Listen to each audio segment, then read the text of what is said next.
Pace bene, setelah banyak kita dengar perdebatan Katolik dan Protestan, siapa pemenangnya sejauh ini? Menurut saya Katolik secara umum telak sekali. Apa alasannya? Ini yang terutama. Alasannya sederhana. Kita melihat itu dari akibat kemudian, gitu ya. Jadi melihat yang menang ini bukan soal setiap debat satu demi satu kita lihat, enggak. Tapi feedback yang datang kemudian. Nah, apa arti menang di sini? Ini pun pertanyaan lain ya. Apa kriteria menang dalam sebuah perdebatan? Apalagi dalam hal ini Katolik dan Protestan ini. Apakah yang satu dipermalukan, yang satu kelihatan lebih pintar? Saya pikir itu pun bisa menjadi kriteria. Tapi bukan kemenangan macam itu yang saya maksud. Mengapa? Mengapa saya bilang Katolik yang menang telak? Karena terima kasihlah kepada teman-teman Protestan yang mencoba membuktikan keliru soal teologi tentang Maria, penggunaan patung, peran paus, magisterium, purgatorium, sakramen. Itu semua justru memaksa seorang Katolik lebih mempelajari imannya. Itu efeknya kemudian. Besok akan saya publish, ya setelah video ini akan saya publish materi yang menurut saya sedikit lebih lengkap yang saya buat tentang apa itu tradisi suci. Mengapa disebut suci? Bagaimana tradisi itu muncul? Dan untuk apa tradisi itu dibuat? Tradisi suci itu. Nah, lihat ketika ada orang, sekali lagi terima kasih teman-teman Protestan mempertanyakan konsep tradisi di gereja Katolik, kita kan dipaksa, oh iya ya, apa penjelasan yang harus kami dengarkan, kami pelajari. Kita dipaksa untuk belajar, gitu ya. Nah, saya juga menyampaikan hipotesis saya ini bahwa Katolik menang banyak, menang telak di perdebatan itu. Apa jawaban? Lagi-lagi ChatGPT ini saya pikir sebuah second opinion yang pantas didengarkan ya. Dia bilang begini, pengamatan Anda, apa pengamatan saya? Saya katakan Katolik menang. Karena perdebatan ini selalu mengambil field of theology, lapangan berteologinya Katolik. Kan gitu ya. Sehingga materi-materi yang kita buka apa? Catatan-catatan Bapak Gereja, dokumen-dokumen konsili, sejarah gereja dari awal zaman-zaman patristik. Kita tidak buka-buka apa pemikiran Zwingli, Calvinis, Martin Luther atau Melanchthon atau siapapun teolog yang muncul kemudian dari luar Katolik setelah abad 16. Kalaupun ada, sangat sedikit. Misalnya ketika topiknya adalah sola scriptura. Jadi sangat menguntungkan bagi Katolik perdebatan ini. Sekolah tanpa kurikulum memang, tapi sekolah dalam dirinya baik, gitu ya. Pengamatan Anda menyentuh satu fenomena yang memang menarik dalam dinamika apologetika di Indonesia. Jika yang dimaksud dengan menang adalah dampak jangka panjang terhadap pemahaman umat sendiri, maka memang bisa dikatakan bahwa banyak perdebatan Katolik Protestan justru berfungsi sebagai sarana katekesi Katolik. Memang menjadi akselerasi kelas belajarnya orang-orang Katolik di media sosial ya. Maka teman-teman dari Katolik ini yang menyediakan materi katekesi Katolik, tolong advance materinya.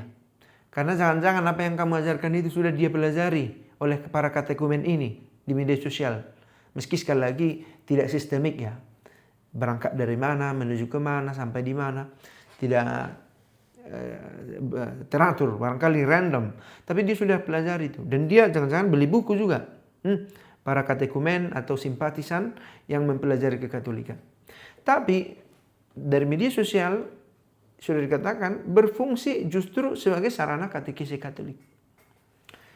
Topik-topik yang sering muncul, Maria, para kudus, patung, purgatorium, paus, dan infalibilitasnya. magisterium, tradisi, sakramen. Itu adalah bidang-bidang yang relatif kompleks dan tidak selalu dipahami secara mendalam oleh umat Katolik pada umumnya. Apalagi kalau sejak bayi dia sudah dibaptis. Ketika topik itu diserang atau dipertanyakan, muncul kebutuhan untuk mempelajarinya lebih serius. Nah ini kita digenjot loh. Masa saya Katolik tidak tahu? Dan saya ditanyai hal macam itu, saya harus belajar. Lihat bahwa akhirnya kita belajar. Dipaksa keadaan. Gitu ya. Secara sosiologis ini bukan hal yang unik. Kelompok yang lebih sering diminta menjelaskan praktek-praktek yang dianggap kontroversial akan terdorong mengembangkan argumen yang lebih rinci. Dan ini sudah terbukti dalam sejarah gereja ketika doktrin-doktrin itu disahkan, didefinitifkan, didetilkan karena tuntutan dari para kaum heretik. Gitu ya. Akibatnya, debat menjadi semacam kelas teologi publik bagi anggota kelompok itu, bagi Katolik. Memang makanya ada yang berkata, dulu kamu tidak setuju dengan perdebatan, sekarang setuju. Saya pikir beberapa pemikiran saya memang semakin bertumbuh ya dalam dialog-dialog ini. Karena maaf saya garuk-garuk telinga. Lagi kadang. Karena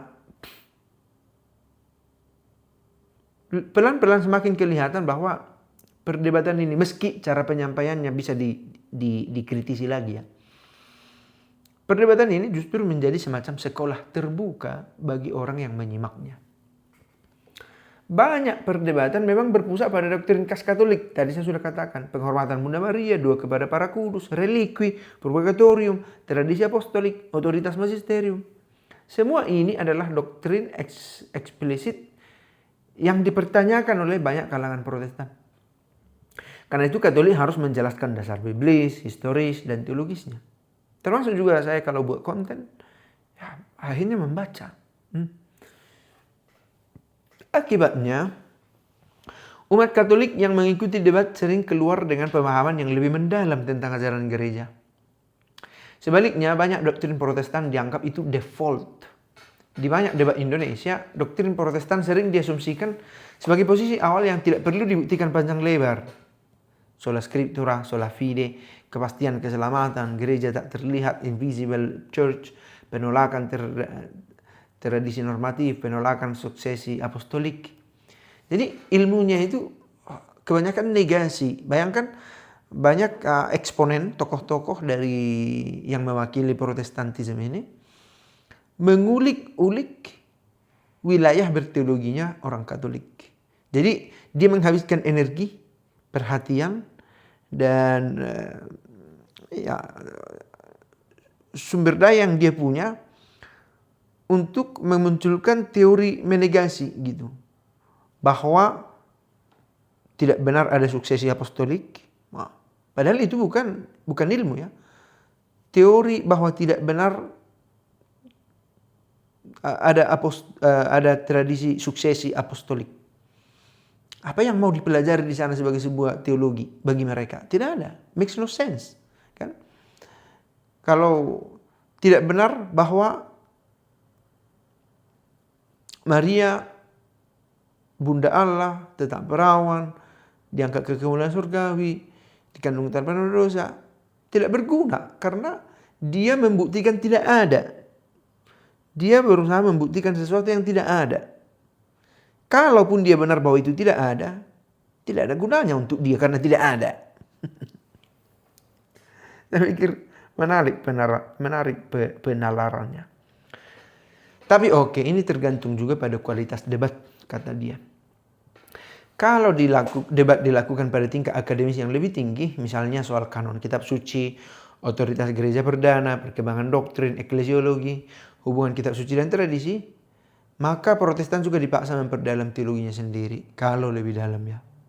Misalnya, nah ini kenyataannya tidak ditemukan. Misalnya karya-karya tokoh Protestan seperti John Calvin, Martin Luther, B.B. Warfield, Kevin Van Hooser. Yang mana nama ini jangan-jangan banyak Protestan juga tak dengar. Kalau Calvin, Luther itu nama-nama default tadi ya. Tapi B.B. Warfield, Kevin Van Hooser, apa bukunya, apa hasilnya kita nggak begitu tahu. Bahwa beberapa akademisi ya sangat wajar mereka yang sudah mengkhususkan dirinya di situ. Jadi masalahnya mungkin bukan karena teologi Protestan tidak dalam, bukan. Tapi karena di Indonesia topik yang diperdebatkan seringkali tidak menyentuh bagian terdalam dari teologi Protestan. Ada faktor historis yang menguntungkan Katolik dalam debat sejarah. Banyak perdebatan di konteks Indonesia itu berputar pada pertanyaan, apa yang dipercaya gereja abad pertama sampai kelima? Nah, ketika ini pertanyaannya, apa yang diotak-atik, yang diulik-ulik? Pemikiran Ignatius Antioquia, Irenaeus Lyon, Cyprianus Carthage, Agustinus Hippo, masih banyak lagi. Clemens, Justinus Martyr, masih banyak. Nah, nama-nama ini sebenarnya asing untuk teman-teman Protestan dan makes no sense juga untuk dia. Karena sejarah gerejanya mulai di abad 16 mulai. Mengapa dia sibuk dengan bapak-bapak gereja dari sampai the first 8th century of the church, no? The first 8 centuries of the church. 8 abad pertama gereja itu mengapa harus diolah-olah oleh Protestan? Tapi topik yang dipilih itu cenderung menyangkut 8 abad pertama gereja itu. Banyak komunitas Protestan modern secara terbuka mengakui bahwa beberapa formulasi mereka berkembang kemudian atau merupakan koreksi terhadap perkembangan abad pertengahan. Karena itu, jika arena debat adalah sejarah gereja kuno, Katolik sering merasa lebih di rumah. Home dia, bukan away dia. Tetapi ada risiko bagi Katolik juga. Debat dapat menghasilkan kesan bahwa Katolik hanyalah soal Maria, Paus, patung purgatorium. Nah, karena itu tugas para imam juga untuk sedikit melepaskan diri dari seperti biasa saya katakan, kita ditarik, tangan kita dipegang untuk terus membahas ini, sementara ada isu lain yang lebih serius. Karena teologi itu, dia itu kontekstual juga dia. Di zaman mana kita hidup, apa kebutuhan paling mendesak pada zaman itu yang kita bahas. Kadang-kadang umat menjadi sangat mahir menjelaskan patung, tapi kurang memahami teologi rahmat atau kristologi. Jadi pendalaman yang lahir dari debat belum tentu selalu menyentuh pusat iman. Nah, ini harus disadari. Oke. Kesimpulan, ada cukup banyak kebenaran dalam pengamatan Anda. Ternyata ChatGPT mengapresiasi juga hipotesa saya bahwa menang telak, menang banyak Katolik di perdebatan kita ini sejauh ini. Dalam konteks Indonesia, perdebatan Katolik Protestan seringkali membuat umat Katolik memperdalam doktrin khas Katolik. Karena topik yang dipersoalkan hampir selalu berada di wilayah itu. Tapi tidak otomatis berarti bahwa teologi Protestan lebih dangkal dan seorang Katolik itu holistik mempelajari imannya. Nggak otomatis. Maka jangan beranggapan bahwa kalau sudah mengikuti debat-debat di TikTok dan YouTube, itu sudah cukup. Anggaplah itu suplemen.